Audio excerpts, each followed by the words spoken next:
Hello everyone, welcome to my YouTube channel. आज हम लोग पढ़ेंगे इनकम कंजम्पशन कर्व। इससे पहले वाली क्लास में हम लोगों ने पढ़ा था प्राइस कंजम्पशन कर्व। तो आज पढ़ेंगे ये इनकम कंजम्पशन कर्व। इसको पढ़ने से पहले कुछ बेसिक सी बातें हैं जो समझ लो आप लोग। अब देखो, अगर हम लोग प्राइस और क्वांटिटी डिमांडेड के अकॉर्डिंग, रिलेशनशिप के अकॉर्डिंग देखें तो जो गुड्स होती हैं वो टू टाइप्स की होती हैं। एक होती है नॉर्मल गुड, एक होती है given good. Okay, normal good और गिवन गुड। नॉर्मल गुड क्या होता है? सपोज कोई कमोडिटी है एक्स, अगर प्राइस ऑफ एक्स बढ़ रहा है, quantity demanded of x reduce हो रही है, तो ये है नॉर्मल गुड, जो निगेटिव रिलेशनशिप बताता है प्राइस और क्वांटिटी डिमांडेड के बीच। ठीक है, प्राइस के इंक्रीज होने से क्या हो रहा है? क्वांटिटी डिमांड कम हो रही है। गिवन गुड क्या होती है? प्राइस ऑफ एक्स इंक्रीज होने की वजह से quantity demanded of X increase होती है, और अगर प्राइस ऑफ एक्स रिड्यूस हो रहा है तो quantity demanded of x reduce होता है। दोनों के बीच क्या होता है? पॉजिटिव रिलेशनशिप होता है गिवन गुड में। ओके, और इसमें क्या होता है? निगेटिव, यानी अगर प्राइस ऑफ एक्स रिड्यूस होगा तो क्या होगा? Quantity demanded of X increase होगी। तो जब प्राइस और क्वांटिटी डिमांड के बीच रिलेशन जो बताती है वो टू टाइप्स की गुड होती है, नॉर्मल गुड और गिवन गुड। ठीक है, अब ऐसे ही इनकम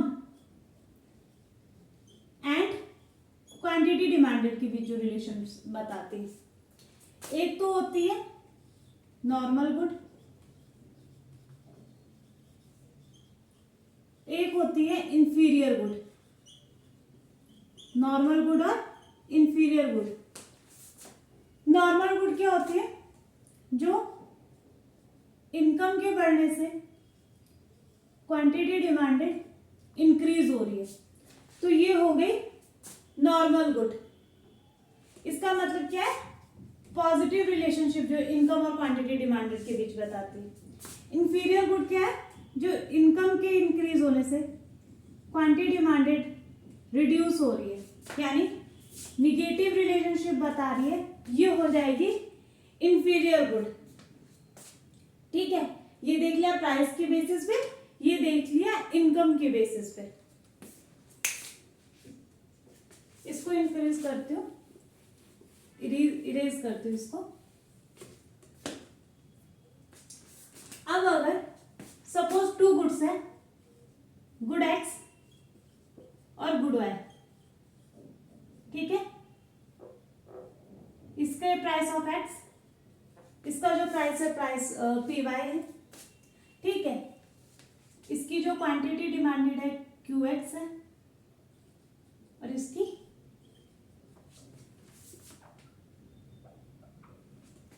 ये। अब अगर एक गुड की प्राइस और दूसरे गुड की डिमांड में, एक गुड के प्राइस और दूसरे गुड की डिमांड में जो रिलेशनशिप बताती है, उसके बेसिस पे टू टाइप्स के गुड्स होती हैं। एक होती है सब्स्टिट्यूट गुड्स, सब्स्टिट्यूट, एक होती है complementary, complementary good. Substitute good का एग्जांपल देख लीजिए, जैसे टी एंड कॉफी। कॉम्प्लीमेंट्री का ले लेते हैं ink, generally ink and pen. ठीक है, इंक एंड पेन। सब्स्टिट्यूट के केस में क्या होगा? अगर टी के प्राइस इंक्रीज हो रहे हैं, प्राइस ऑफ एक्स इंक्रीज हो रहा है, तो क्या होगा? जो कॉफी की डिमांड होगी, अगर टी के प्राइस इंक्रीज हो रहे हैं तो जो कॉफी की डिमांड होगी वो क्या होगी? इंक्रीज होगी। ठीक है, टी के के प्राइस इंक्रीज होने से कॉफी की डिमांड इंक्रीज होगी। इसका मतलब है एक गुड के प्राइस और दूसरे गुड की डिमांड में जो रिलेशनशिप होगा वो होगा पॉजिटिव। ठीक है। कॉम्प्लीमेंट्री क्या होगा, अगर इंक के प्राइस इंक्रीज हो रहे हैं तो क्या होगा, अगर इंक के प्राइस इंक्रीज हो रहे हैं तो पेन की डिमांड क्या होगी, रिड्यूस हो जाएगी। तो ये इस इनके बीच जो रिलेशनशिप होगा वो होगा नेगेटिव। ओके, ये चीजें समझना। अब पढ़ेंगे इनकम कंजम्पशन कर्व क्या होता है।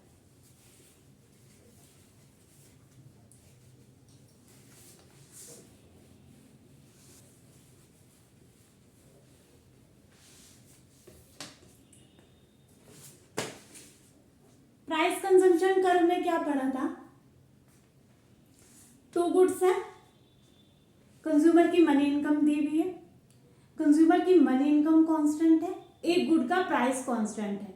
तो दूसरे गुड की प्राइस में चेंज होने की वजह से कंज्यूमर का जो कंजम्पशन पैटर्न है वो कैसे चेंज हो रहा है, ये बताता है प्राइस कंजम्पशन कर्व। वही इनकम कंजम्पशन कर्व क्या बताता है कि कंज्यूमर की जो दोनों गुड्स की प्राइस है वो है कांस्टेंट।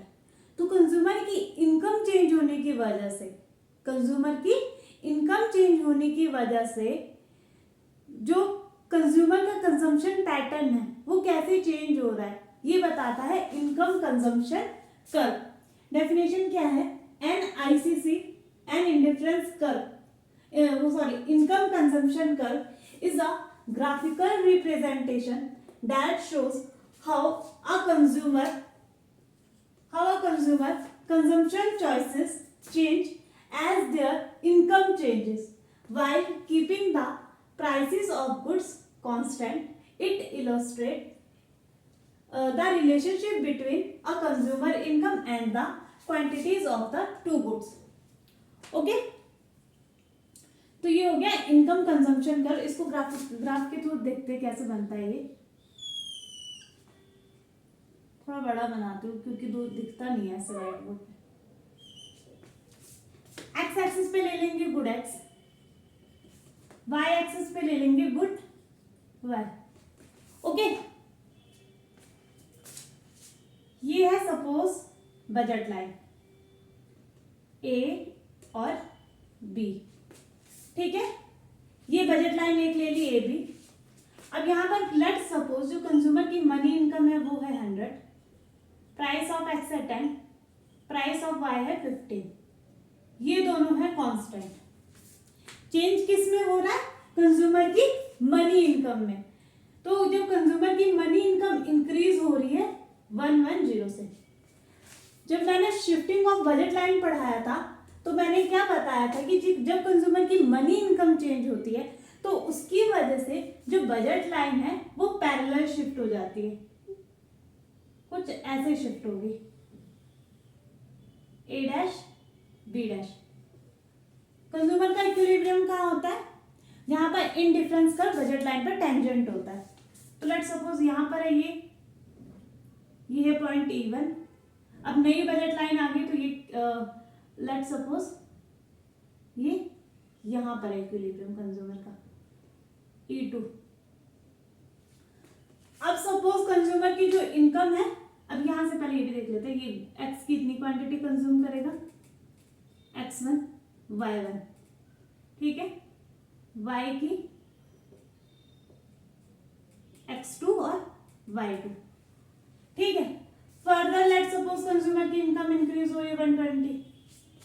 तो फर्दर क्या होगी, बजट लाइन क्या होगी, पैरेलल फिर से शिफ्ट हो जाएगी।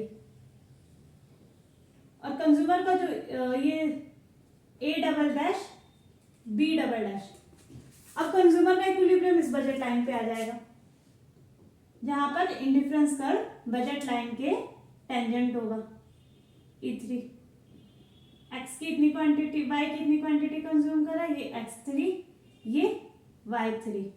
ओके, अब जब इन तीनों इक्विलिब्रियम पॉइंट को मिलाएंगे, इन तीनों को मिलाने से जो कर्व बनता है वो होता है इनकम कंजम्पशन कर्व। ओके, ये तीनों इक्विलिब्रियम पॉइंट को। भाई कंज्यूमर का इक्विलिब्रियम तो वही होता है ना जहां पर इंडिफरेंस कर्व बजट लाइन पर टेंजेंट होता है। अब यहाँ पर एक चीज देखना, ठीक है। अब जो इससे पहले मैं जो गुड्स के बारे में बता रही थी रिलेशनशिप के, वो यहाँ पर आएगा काम।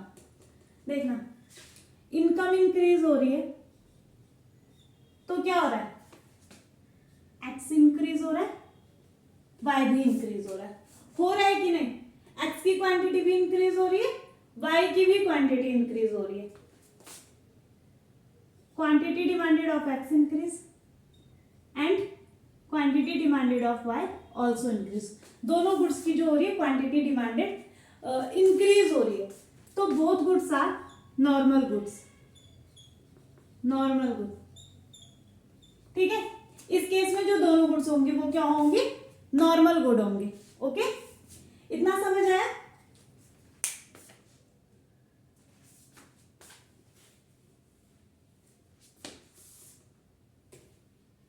अब एक और केस आप लोग समझ लो। मैं कोशिश कर रही हूँ थोड़ा ग्राफ क्लियर बनाने की ताकि दिखाई दे।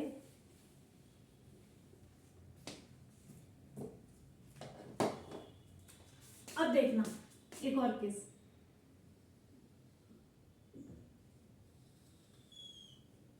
यहां पर ले लो गुड एक्स और यहां पर ले लो गुड वाई, ठीक है। गुड एक्स और गुड वाई, ये एक बजट लाइन है A B.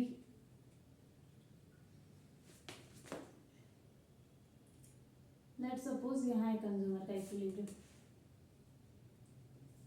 x1, sorry y की y1 क्वांटिटी कंज्यूम कर और x की x1।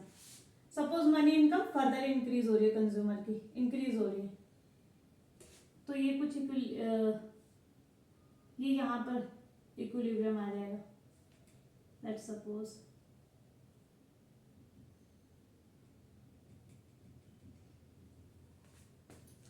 ओके,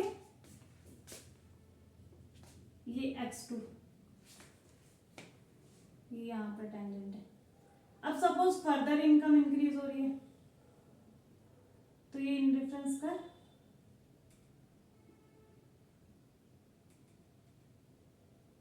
y3 x3,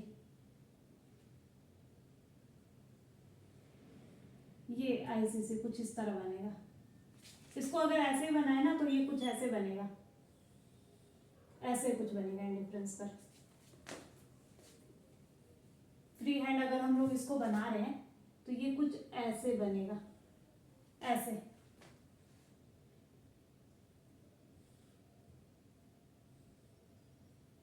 यहाँ पर ले लो गुड एक्स और यहाँ पर गुड वाई, इस तरह से कुछ बनेगा। ओके, अब यहाँ पर मेन चीज में जो समझाना चाह रही हूँ वो देखिए क्या हो क्या रहा है। इनकम इंक्रीज हुई, क्वांटिटी डिमांडेड ऑफ एक्स क्या हो रही है, रिड्यूस हो रही है। ओके, और इनकम के इंक्रीज होने से क्वांटिटी डिमांड ऑफ वाई क्या हो रही है, इंक्रीज हो रही है।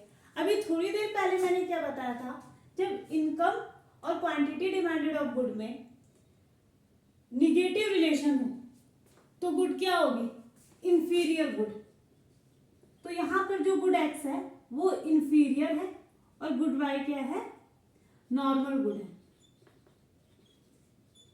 Normal good. जैसे हम लोग कोई भी सामान मार्केट में लेने जाते हैं तो एक तो होता है ओरिजिनल, एक होता है उसी का डुप्लीकेट होता है। तो हम लोग की इनकम जब इंक्रीज होती है तो हम लोग क्या करते हैं, ओरिजिनल को लेना चाहेंगे ना, डुप्लीकेट तो लेते नहीं उस केस में। तो डुप्लीकेट एज अ इंफीरियर वहां हम लोग देख सकते हैं, ठीक है। जैसे हम लोग की इंक्रीज होती है तो हम लोग सोचते हैं कि अच्छा से अच्छा कंज्यूम करें। ओके, तो ये हो गया। अब एक और केस है कि इनकम कंजम्पशन कर्व में दोनों गुड यानी गुड एक्स और गुड वाई दोनों सेम टाइम पर इंफीरियर नहीं हो सकती है। दोनों सेम टाइम पर इंफीरियर नहीं हो सकती है। कैसे नहीं हो सकती है, कैसे नहीं हो सकती है? देखो, मनी इनकम क्या होगी? इंक्रीज होगी। दोनों इंफीरियर है तो क्या होगा? क्वांटिटी डिमांडेड ऑफ एक्स भी रिड्यूस होगी, क्वांटिटी डिमांडेड ऑफ वाई भी रिड्यूस होगी। तो क्या होगा? मनी इनकम जो है कंज्यूमर की वो पूरी स्पेंड नहीं होगी ना। ऐसे क्या होता था, एक गुड इंफीरियर है तो जब कंज्यूमर की इनकम इंक्रीज होती थी तो कंज्यूमर क्या करता था? नॉर्मल गुड की अपनी क्वांटिटी इंक्रीज कर देता था। बट यहाँ पर दोनों की रिड्यूस हो रही है तो जो मनी इनकम है वो इंटायरली स्पेंड नहीं होगी गुड्स में। ओके, और इन डिफरेंस कर्व की जब हम लोग प्रॉपर्टीज पढ़ते हैं या एजम्पशन पढ़ते हैं तो उसमें दिया हुआ है कि जो कंज्यूमर की मनी इनकम है वो पूरी स्पेंड होनी चाहिए, और यहाँ पर पूरी स्पेंड नहीं हो रही, इसलिए जो गुड एक्स और गुड वाई दोनों सेम टाइम पर इंफीरियर नहीं हो सकती। तो ये रहा पूरा इनकम कंजम्पशन कर्व के बारे में। तो आज के लिए बस इतना ही, बाकी मिलते हैं नेक्स्ट क्लास में। Thank you.